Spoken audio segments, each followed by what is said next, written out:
बिस्मिल्लाहिर्रहमानिर्रहीम। अस्सलाम वालेकुम। यूट्यूब चैनल पर तारिक मतीन आपको खुश आमदीद कहता है। सबसे पहले आपसे वही दरखास्त कि अगर आप चाहें तो चैनल को सब्सक्राइब करें ताकि वो चीज़ें जो मैं चाहता हूँ आप तक पहुँचें वो आप तक पहुँच सकें। फैसलाबाद में जलसा किया है मुस्लिम लीग नून ने, और मुस्लिम लीग नून इस जलसे के बाद जिस तरह का इंप्रेशन दे रही है कि फैसलाबाद पूरा बाहर आ गया, सड़कों पर जलसागाह का मंजर था। मरियम नवाज शरीफ जलसे से पहले भी ट्विटर पर ये बातें कर रही थी, जलसे के बाद भी कर रही हैं, और ये इंप्रेशन दिया जा रहा है मुस्लिम लीग नून की जानिब से कि इससे बड़ा जलसा हो नहीं सकता था। तो जलसा था, ये एवरेज प्लस जलसा था, लेकिन इस जलसे के हवाले से कुछ अहम तरीन चीज़ें हैं, उन पर बात करेंगे। और सबसे अहम खबर यह है कि मियां नवाज शरीफ ने इस जलसे से खिताब नहीं किया। क्यों नहीं किया, ये इस वीडियो में मैं आपको बताऊंगा। 3 लोगों के दरमियान इस सिलसिले में सलाह मशवरा हुआ और उसके बाद यह तय किया गया कि मियां साहब खिताब नहीं करेंगे। लेकिन ये जलसा जो था ये एवरेज प्लस होने के बावजूद भी एक कन्फ्यूज्ड जलसा था, बहुत कन्फ्यूज जलसा था। मरियम नवाज शरीफ बहुत कन्फ्यूज्ड खिताब करके गई हैं, और उसके अलावा ये जलसा जो था ये कोई भी मैसेज दिए बगैर अपने अख्तिताम को पहुंच गया है। ये सीजन 3 है। सीजन 1 हमने देखा था जब पीडीएम बनी थी, जब पीडीएम में पीपल्स पार्टी भी थी, एएनपी भी थी, और इनका सीजन 1 था। सीजन 1 जरा भरपूर था, जिसमें जरा ज्यादा जोशो खरोश था। फिर सीजन 2 हुआ था पीपल्स पार्टी के निकलने के बाद, इन लोगों ने खुद भी जलसे वगैरह किए, और सीजन 2 के बाद अब ये सीजन 3 है इनके जलसों का। इससे पहले एक सीजन फजलुर रहमान सोलो कर चुके हैं और उसमें भी नाकाम थे। सीजन जब इन्होंने पीडीएम बनाकर किया तो सीजन 1 में नाकाम रहे। आर्या पार की बातें, 2021 जो है वो हुकूमत नहीं देखेगी। अब भी मरियम कह रही है कि 2021 का इख्तिताम हुकूमत नहीं देखेगी, लेकिन 2021 हुकूमत नहीं देखेगी, तो 2021 अपने इख्तिताम को पहुंच चुका। और बड़ी बड़ी बातें की थी इन लोगों ने, और फिर उसके बाद जो है इनका सीजन 1 खत्म हुआ, सीजन 2 खत्म हुआ, अब सीजन 3 है। सीजन 3 का पहला जलसा था ये, और एवरेज प्लस जलसा। लेकिन कंफ्यूज क्यों था? क्योंकि इन्होंने ये तो कह दिया कि ये फैसले का वक्त है, ये फैसले का वक्त है। ये मरियम ने कहा, और लोगों को बाहर निकलना होगा, ये फजलुर रहमान ने कहा। मरियम ने अपने खिताब में क्या बातें की? मरियम ने अपने खिताब में खास तौर पर इमरान खान पर तनकीद की। आज मरियम ने जनरल फैज़ हमीद पर बात की, और जनरल फैज़ हमीद का नाम लिए बगैर बात की, लेकिन फौज से बड़ी मोहब्बत का इजहार किया मरियम ने, फौज के बारे में बड़ी बातें की, और इमरान खान को मुसलसल तनकीद का निशाना बनाया मरियम नवाज शरीफ ने। मरियम ने कहा कि इमरान खान ने एक शख्स की खातिर फौज की तकरीरियों को पूरी दुनिया में तमाशा बना दिया। इमरान खान ने फौज के इदारे पर खुदकुश हमला किया है। तकरीरियाँ वज़ीर आज़म या इदारे नहीं बल्कि जिनभूत कर रहे हैं। तकरीरी किसी उसूल की खातिर नहीं रोकी गई, बल्कि ये जानता है, इमरान खान की बात कर रही है, कि अगर वो शख्स, यहाँ ये फैज़ हमीद की बात करें, कि अगर वो शख्स कुर्सी से हटा तो जाली हुकूमत 2 दिन में ज़मीन पर आ गिरेगी। उसके बाद उन्होंने राना सनौल्लाह की बात की कि उन पर मुनशियात का मुकदमा बना, उन्होंने जाली मुकदमा भुगता। आबिद शेर अली के अहलिया का इंतकाल हुआ, वो पाकिस्तान तक नहीं आ सका, किसी ने रोका नहीं था आबिद शेर अली को पाकिस्तान आने से। आबिद शेर अली पाकिस्तान नहीं आए, इसकी वजूहात हमें पता है। जैसे हसन हुसैन नवाज पाकिस्तान नहीं आए, इसकी वजूहात पूरे पाकिस्तान को पता है। फिर मरियम नवाज शरीफ ने महंगाई पर बात की, और इमरान खान की बातें याद दिलाईं, और कहा कि जब चीनी आटा महंगा हो जाए तो समझ लो वज़ीर आज़म चोर है। इमरान खान ने कहा था जब बिजली और पेट्रोल की कीमतों में इजाफा हो जाए तो समझ जाओ वज़ीर आज़म चोर है। नवाज शरीफ के दौर में चीनी 50 रुपये किलो थी, आज 120 रुपये किलो। वैसे शाहिद खाकान अब्बासी ने माना था बहुत थोड़े वक्त के लिए, लेकिन 140 रुपये किलो तक भी चीनी गई थी। नवाज शरीफ के दौर में रोटी 5 रुपये की थी, आज रोटी 25 रुपये की। अब ये 25 रुपये की कौन सी रोटी खाती हैं ये आज तक पता नहीं चला है। वो ये कहती हैं कि नून लीग के दौर में पेट्रोल 70 रुपये लीटर, आज 130 रुपये फी लीटर है। पेट्रोल, डीजल, दीगर अशिया की तारीख की बेहतरीन सतह पर हैं। जब डीजल महंगा होता है तो हर चीज़ महंगी होती है। वैसे सब महंगा हुआ है, बातें दुरुस्त हैं, डीजल सस्ता हुआ है। हाँ, जो फ्यूल प्राइसेस में शामिल है डीजल, वो डीजल महंगा हुआ है। इमरान खान ने एक ही वादा किया, पूरा किया, कि पूरी कौम को रुलाऊंगा। इमरान खान ने रुला दिया। ये मरियम का खिताब था। महंगाई पे मरियम ने खास तौर पे बात की है।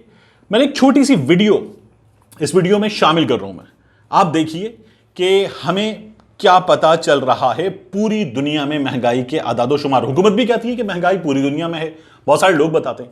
मैं कुछ आदादोशुमार आपको दिखा रहा हूं इस वक्त tradingeconomics.com कमोडिटीज के हवाले से, जो आम इस्तेमाल की अशिया हैं इनके हवाले से, कि एक साल में कीमतों का क्या हशर हुआ है, दिया पांचा कैसे हुआ है। जरा सा ये देख लीजिए।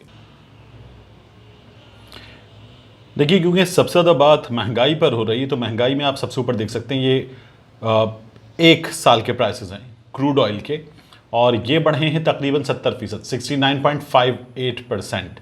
ब्रेंट जो मैंने हाईलाइट किया हुआ आपके लिए, इससे आप देखिए 63.94% तक बढ़ी हैं कीमतें। और हमारे यहाँ जिस तरह से कीमतें बढ़ी हैं उससे आप अंदाज़ा लगा सकते हैं कि हमारे यहाँ कीमतों का वो इम्पैक्ट उस तरह से नहीं आया। अब उसके बाद मैं आपको ये कुछ चीज़ें मज़ीद दिखाना चाहूँगा कमोडिटी प्राइसेस में। ये tradingeconomics.com से मैं आपके लिए इस वक्त ये चीज़ें सामने रख रहा हूँ। सोयाबीन गुज़श्ता एक साल में ये बढ़ा है 6.81%। उसके बाद आप देखिए जो ग्रीन है तमाम चीज़ें, ये तमाम की तमाम जो हैं ये बढ़ी हैं। रेड जो हैं ये आपको बहुत कम नज़र आ रहे हैं, ये कीमतें नीचे गई हैं। वीट एक साल में 14.60%। फिर इसी तरह से आप आगे आ जाइए, पाम ऑयल ये आपको नज़र आ रहा है 37.81% तक बढ़ा है। दूध ये बढ़ा है 13.54%। राइस की कीमत कम हुई है चावल की 13.19%। फिर इसी तरह से आप आगे जाकर अगर शुगर का जायजा लें तो ये बढ़ी है 27.63%। और दीगर चीज़ें जो हैं उनकी कीमतों में भी आपको नज़र आ रहा है कि अक्सर जो चीज़ें हैं ये ग्रीन हैं और इनकी कीमतें बढ़ी हैं। इक्का दुक्का आइटम्स हैं जिनकी कीमतें कम हुई हैं, जैसे चावल की कीमतें कम हुई हैं, कॉफ़ी की कीमत कम हुई है, लंबर की कीमत कम हुई है। वगरना इस वक्त आलमी सतह पर ट्रेंड यही बता रहा है कि कीमतें ऊपर जा रही हैं। इनमें से अक्सर अशिया हम बाहर से मंगवाते हैं और इसीलिए उसका इम्पैक्ट है जो हमें नज़र आ रहा है। इसके बाद फजलुर रहमान ने भी खिताब किया। आखिर में फजलुर रहमान के खिताब के वक्त बुरा ये हुआ कि पूरी जलसागाह खाली हो रही थी। नून लीग के लोग थे, फैसलाबाद था, नून लीग का गढ़ है, तो नून लीग के लोग थे, नून लीग के लोग जा रहे थे और फजलुर रहमान बेचारे खिताब कर रहे थे। तो फजलुर रहमान के खिताब को सुनने वाले बहुत थोड़े लोग थे। अब फजलुर रहमान के खिताब के हवाले से आप ये जान लीजिए कि फजलुर रहमान ने कहा हुक्मरान एहतसाब का ड्रामा खत्म हो चुका, तहरीक आगे बढ़ेगी, हुकूमत अजाब की तरह पूरी कौम पर मुसल्लत है, अब सड़कों पर निकलने का वक्त आ गया है। कौम सड़कों पर आए, हम उन्हें तनहा नहीं छोड़ेंगे, यानी कौम आ जाए सड़कों पर, ये तनहा नहीं छोड़ेंगे। ये फजलुर रहमान साहब कह रहे हैं। करना क्या है, हुकूमत को कैसे घर भेजना है, ये इन्होंने तय नहीं किया। ये इससे पहले इस्तीफे देने पर आमादा नहीं हुए, ये इस बात पर इत्तेफाक नहीं कर सके कि तहरीक अदम एतमाद लाएंगे, क्या करेंगे इनसे तय नहीं हुआ। इनके अपने लोगों ने इनको इस्तीफे देने से इनकार कर दिया, ये खिताबात मौजूद हैं लोगों के। तो इसीलिए अब भी इनके पास कोई लाएमल नहीं है। ये 31 को जलसा करेंगे, फिर उसके बाद 1 से 2 और जलसे कर लेंगे, फिर 2022 आ जाएगा। और 2022 जो है वो 2023 से पहले वाला साल वो पूरा सियासी गहमा गहमी का साल है, क्योंकि उसके बाद फिर इंतखाबात 2023 में जल्दी हो जाएं या 2022 के इख्तिताम पर हो जाएं तो समझ लीजिए कि हुकूमत तकरीबन अपने वक्त पर इंतखाबात की तरफ जा रही है, तो बात मुकम्मल हो जाएगी। फिर वो सियासी गहमा गहमी का साल है, हुकूमत अपनी चालें चलेगी, अपोजिशन अपनी चालें चलेगी और हुकूमत पूरा जोर लगाएगी कि किसी तरह लोगों को कुछ रिलीफ दे। गो कि महंगाई इंटरनेशनल फिनोमिना है और इमरान खान कह रहे हैं हम ये लोगों को बात समझा नहीं पा रहे, तो हुकूमत जो है वो अपनी कोशिश करेगी और चीज़ें किस तरह से आगे बढ़ती हैं हमारे सामने आ जाएगा। अहम तरीन बात यह कि मियाँ नवाज शरीफ ने आज खिताब क्यों नहीं किया। मियाँ नवाज शरीफ जो हैं PDM के जलसों से खिताब करते थे। जब PDM का पहला जलसा वो गुजरांवाला में, तो मियाँ नवाज शरीफ ने खिताब किया। जो इनके इंटरनल इजलास होते हैं उसमें मियाँ नवाज शरीफ खिताब करते हैं, जो वर्कर्स कन्वेंशन होते हैं मुख्तलिफ शहरों के होते हैं उसमें मियाँ नवाज शरीफ खिताब करते हैं, PDM की गैदरिंग बैठती है मियाँ नवाज शरीफ उसमें बात करते हैं। लेकिन आज मियाँ नवाज शरीफ ने खिताब नहीं किया। कराची में भी खिताब नहीं किया था। जब पीपल्स पार्टी PDM का हिस्सा थी तो नवाज शरीफ ने खिताब नहीं किया था। मुल्तान का जलसा था, पीपल्स पार्टी मेज़बान थी, मियाँ नवाज शरीफ ने खिताब नहीं किया था, क्योंकि पीपल्स पार्टी नवाज शरीफ की वो ज़बान जिसमें गुजरांवाला के जलसे की झलक हो बर्दाश्त नहीं कर सकती थी। तो पीपल्स पार्टी ने मना कर दिया था नवाज शरीफ को खिताब से। बिलावल ने BBC के इंटरव्यू में कहा था कि मैं ये यकीन रखता हूँ कि नवाज शरीफ के पास उनकी बातों के सबूत होंगे और वो जो जर्नैलों पर इल्ज़ाम लगा रहे हैं उनके वो सबूत देंगे। तो पीपल्स पार्टी ने अलाउ नहीं किया मियाँ साहब को खिताब और ये फिर ख़त्म हो गया था। लेकिन आज मियाँ साहब ने खिताब क्यों नहीं किया। आज पीपल्स पार्टी भी नहीं है, ANP भी नहीं है और अपना जलसा है, अपने शहर का जलसा है, अपने गढ़ का जलसा है और अब हुकूमत भी टफ टाइम देख रही है महंगाई की वजह से। तो मियाँ साहब ने आज खिताब क्यों नहीं किया, ये बहुत अहम है।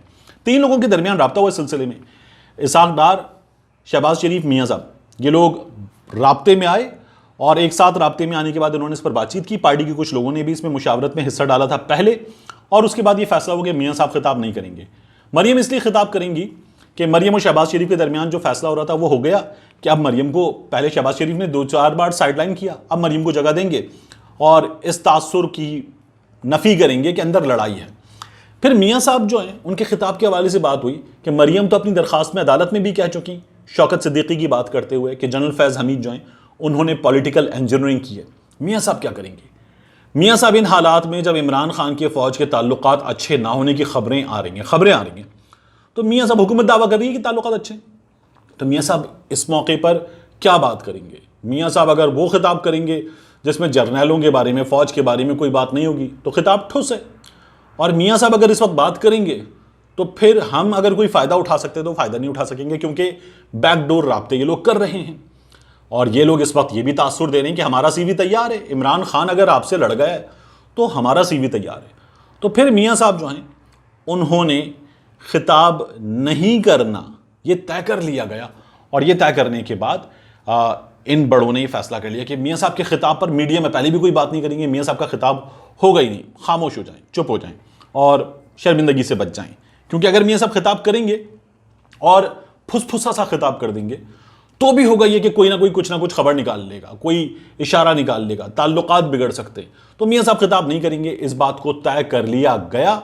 और इस बात को तय करने के बाद ये लोग सुकून से बैठ गए। इन्होंने पीपल्स पार्टी के जलसे के मौके पर कहा था मियाँ साहब का गला खराब है, और फिर बाद में हमें पता चल गया था कि गला खराब नहीं है, गिला खराब है। तो अब मियाँ साहब जो हैं कुछ भी खराब नहीं था, लेकिन मियाँ साहब ने खिताब नहीं किया है, ये सबसे अहम बात थी। लेकिन बहरहाल ये कंफ्यूज जलसा था, इसमें कोई लाइन नज़र नहीं आई आपको, कोई लाइन ऑफ एक्शन, कोई प्लान ऑफ एक्शन नज़र नहीं आया। और इसी वजह से ये जलसा, इससे अगला जलसा या उससे अगला जलसा, जब तक आप कोई कॉन्क्रीट प्लान लेकर नहीं आएंगे कोई फ़ायदा होने वाला नहीं है। मिलते हैं इंशाल्लाह आपसे अगले वीलॉग।